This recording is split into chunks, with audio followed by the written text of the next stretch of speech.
Welcome back. Well, today I am joined by Supervisor Lisa Bartlett, who is here to give us an update on COVID and some other great news for the county. Well, Lisa, thank you so much for being with us. I appreciate it. My pleasure. You know, we've been talking on and off for the last several months, and there's been, unfortunately, bad news up until most recently. And we're very excited that we are making a lot of progress. Of course, with the vaccines, things have been working very well. And then now our numbers are looking a lot better. So give us an update, or what are some of the numbers looking like and what we look forward to? Well, so it's great to be back with you. And during the month of March, Orange County transitioned from the purple tier to the red tier, pursuant to the state's blueprint for a safer economy. And it was really much welcome news for many local businesses and services who've really suffered during this past year. So as some of the restrictions are now relaxed, it allows for increased operational capacity, which is really important to get our local economy back on track again. Mm-hmm. And then even better news, so on Wednesday, March 31st, Orange County restrictions were further loosened when we officially transitioned to the orange tier. And that's a big step for our county because, again, more businesses can open up, or businesses that haven't even been able to open will be able to open up. So we're moving in the right direction as a county. And I just want to thank all of our residents who've done a tremendous job. I know that there's been great personal sacrifices and financial hardship as well during this past year, but everyone has been working so well together with the health and safety protocols to be able to get us to this point. And by taking the necessary precautions, we've really helped slow the spread of the virus and to sort of bend the curve on COVID-19. But we still need to keep pushing so that we can continue to get our economy back on track and everything fully reopened and finally get to some sense of normalcy in the future, hopefully not the too distant future. This is a very unpredictable and I know stressful time for everyone relative to COVID-19 because there are so many uncertainties, but we are transitioning and moving in the right direction. And so when people ask, what does it mean to be in the orange tier? It means that with the new restrictions in place that are less restrictive, businesses and services such as restaurants, museums, zoos, aquariums, movie theaters, and churches will be able to open up at 50% capacity with modifications as opposed to the old 25%. And then wineries, breweries, distilleries can offer indoor service. Retail and shopping malls will be able to open up at 100% with modifications. We're moving in the right direction. And so we just request if people haven't received their vaccine yet, I highly encourage them to do so because we need to build up that herd immunity to even further slow the spread of COVID-19 and be able to get our economy back on track again. Right. So whether it be through the county or through the local pharmacy or your healthcare provider, it's important to get as many people vaccinated for the physical, mental, and economic health of our community.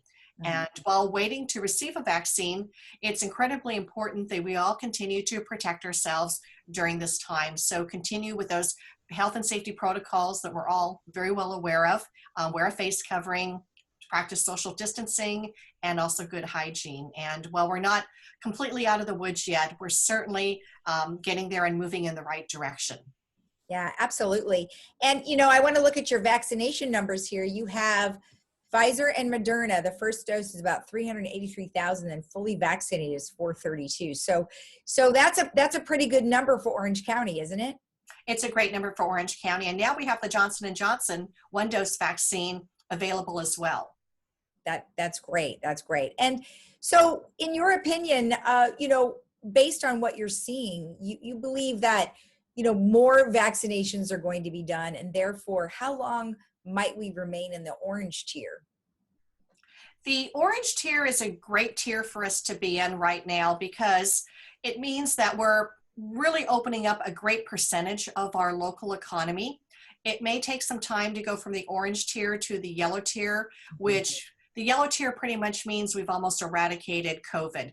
So the orange tier for the time being is a great tier to be in, and our economy is pretty much fully functioning, at least to the greatest extent possible. We have more eligibility classes though opening up in April. So April 1st, the state has announced that individuals age 50 and over will be eligible to receive a COVID-19 vaccine. And then starting April 15th, individuals age 16 and over will be eligible to make an appointment. So that includes just a huge portion of our Orange County population. Right now, we vaccinated a little under 1/3 of our county population. And we hope to get more vaccine supply. That's always been the challenge for us coming from the state. But with the Johnson & Johnson vaccine now available, hopefully supplies will increase. I know that just from last week to this week, we've gone from an average weekly allocation of about 42,000. This week we're notified that we have a vaccine allocation of 115,000. So if that continues, yeah, a huge difference. And if that continues, that will be great. But we also encourage everybody to get registered at www.othena.com.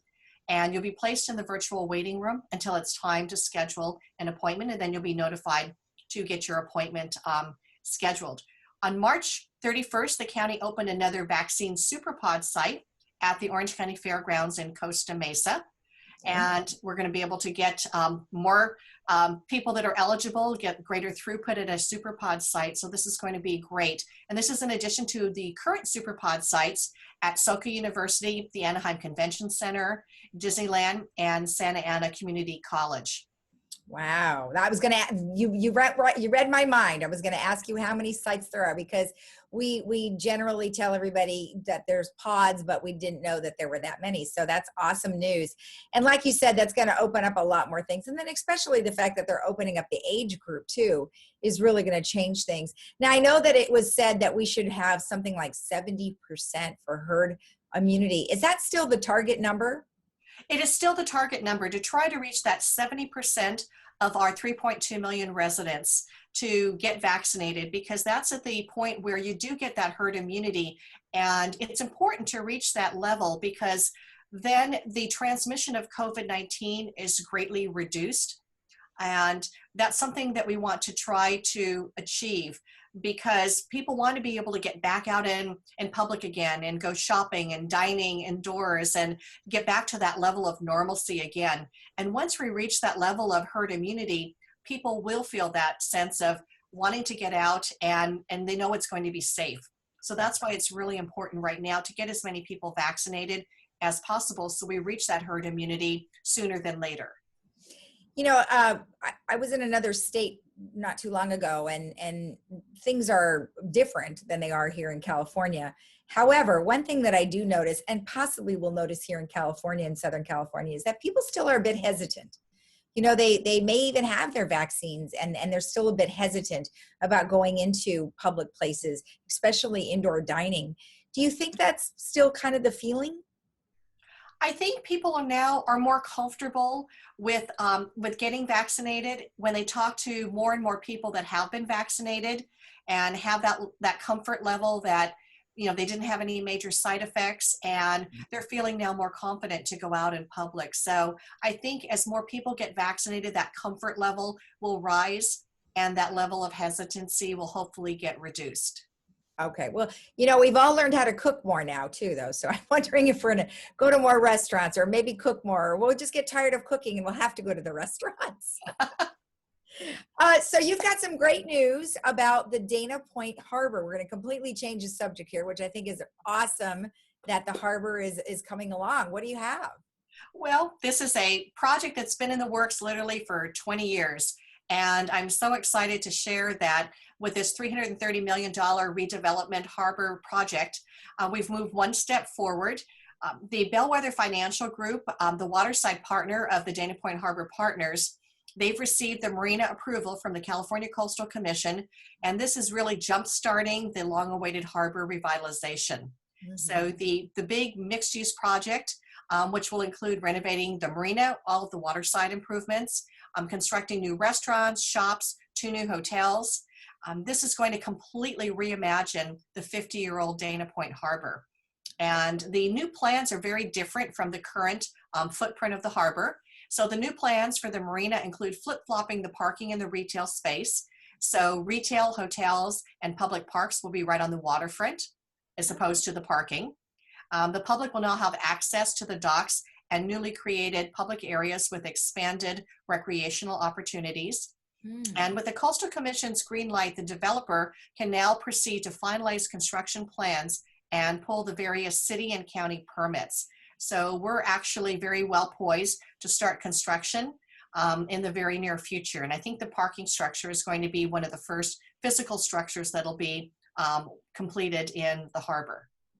Right, and that hasn't changed over the course since the last time we talked to you, because I think you guys mentioned that was going to be the first thing that you were going to be working on, was the parking structure. So I know there's so many different pieces of this puzzle that I can't even imagine. Okay, we're going to start with this, and then obviously they have people for that, but it's quite a transition. What's the projected longevity of how long that will take?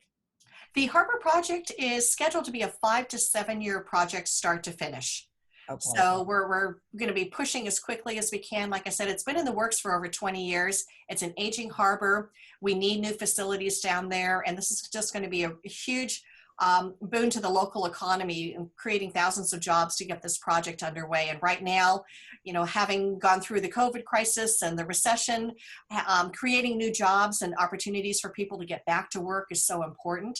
So this project is being watched by everyone at the local level and regional level as well, because it means a lot of opportunities for people to get involved in the project and to actually come down and see what's happening. So the community at large is really excited for this project to get going. No, I bet. Now, one last thing is you have the South County Virtual Senior Summit. Now, of course, our community cannot watch it on Cox Channel 39. However, they would be able to see it streaming. So tell me how they can see it on Facebook and YouTube. Well, so due to the ongoing coronavirus pandemic, this year's Senior Summit is going to be a virtual presentation by my office in partnership with the Orange County Office on Aging and AgeWell Senior Services. Mm-hmm. The 2021 Virtual Senior Summit will be held during the month of May, which is the nationally recognized month for older adults and Older Americans Month. The pre-recorded program is going to feature high-profile panel of experts providing timely presentations related to our theme of this year's event, which is safe and healthy senior living in the age of COVID-19. So very appropriate for this time and place. And some of our featured speakers include our County Health Officer, Dr. Clayton Chow, representatives from the Orange County Office on Aging, AgeWell Senior Services, CalOptima, Saddleback College Emeritus Institute, and UCI Mind. Okay. The virtual South County Senior Summit will include presentations on the impacts COVID-19 has had on our older adult population and how these seniors can continue to live safely, healthy, and happily during these challenging and unprecedented times. So look forward for this event starting May the 1st. And it's going to be very informational, educational, and I think it'll be great for our seniors to watch. So then if they were going to watch it, where would they look on Facebook and YouTube? Do they search South County Virtual Senior Summit, or how should they search for it?